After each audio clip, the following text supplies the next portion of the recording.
Thank you so much, Jonas. Well, we're coming to you from the Irongo region, the town of Swakopmund to be specific, and we're joined this afternoon by Mr. Paul Tangeni Njambula, who is a representative from the Swakopmund business community. Mr. Njambula, good afternoon. Thank you so much for joining us. Afternoon. Thank you very much for having me. Mr. Njambula, just to start with, perhaps you can talk to us about what the Swakopmund business community's mandate is. What is the mandate of this forum? Yeah, so the Swakopmund business community is basically a formation of different sectors of business enterprises which strive to have a better approach or information approach stimulation and also improving climate for the business community to be able to thrive in our town. Mm-hmm. Now, we know that COVID-19 spared nobody. Perhaps you can talk to us about some of the challenges that the different businesses experienced during this challenging time. Yes.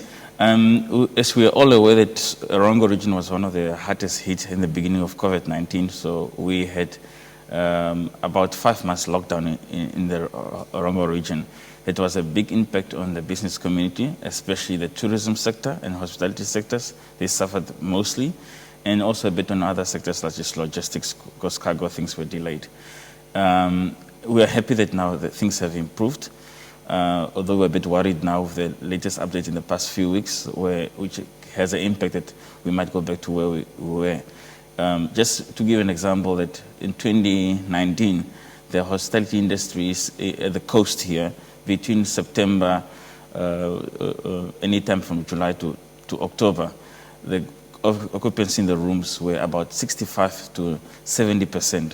This year, we are looking at anything between 10 to 14%. So you can just see the amount of impact it has on the industry. A lot of people have lost their jobs, running into hundreds, and also the same as of the restaurant industry. So it has been a big impact for the city of Swakopmund. Mm-hmm. Yeah. How have different businesses come together during this time to sort of support one another and to see how they can join hands and work together? Yeah, I have to say one of the good things which came out during this couple of months is that people have started being more local.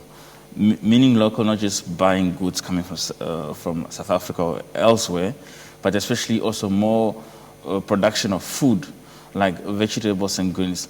If you drive out of Swakopmund on the way to Windhoek, you find the Swakopmund river plots, where there's different producers of whether it's vegetables, fruits, and even things such as olive oil and wine also. Mm-hmm. And that industry has really benefited a lot because people are starting to look elsewhere and to start buying local to save the Namibian jobs.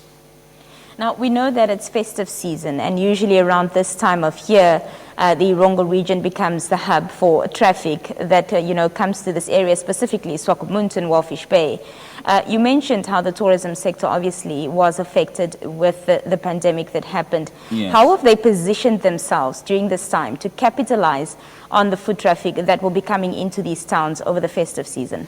I think together with the municipality, the business community, and also the government, we're trying to follow the different protocols which were put in place, and regularly having by weekly meetings that has helped the business community to be together, having one voice, but also more importantly, be able to have the same information to plan for this festive season. And I'm really happy that in the last 2 weeks we have seen an improvement. The last 3 weekends, I can say every weekend the town was really busy. Not to its glory days, say 2-3 years ago, but it's starting to pick up. And it's a sign that at least we can be able to make some people come back to the jobs and be able to have money to feed their families. Yeah. Just lastly, Mr. Njambula, what would you like to say to Namibians this afternoon that are thinking of coming, to the towns in the Irongo region to spend their holiday season here? Why should they do that? Why should this be their destination of choice? Yeah, Swakopmund offers something which the rest of the country can offer. We have good climate. It's in summer. If you go in the interior now, it's very hot.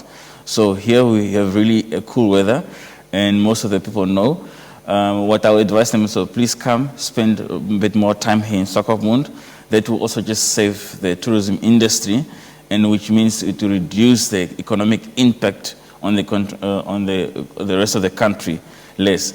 And I would advise that the travelers coming here, please adhere to the regulations, to the rules, because it's important that we need to have a ceiling for the numbers which have been going up in the last couple of weeks, so that we don't, that we avoid going to another lockdown or even state of emergency. It's important that we need to keep the wheel rolling on the economy, and also that next year, 2021, we should be having to a better year than the current year.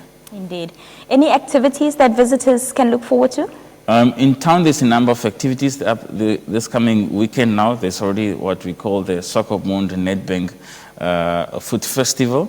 I think it's the second year running. It's quite a nice atmosphere to be. It's opening the door between the amphitheater and the tennis courts in town. For the art lovers in the Swakopmund Museum, we're having a creative competition. So young kids from the age of 5 to up to adults who are 99 years old to use their creativity, and those artworks are currently on display until the 23rd of December, and the prize giving ceremony will be on the 29th of December. And so it's going to encourage people to go out, be in the open, but also discover their own town and their surroundings.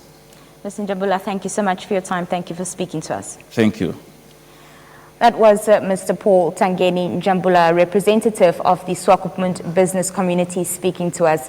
That's all for now. Jonas, it's back to you.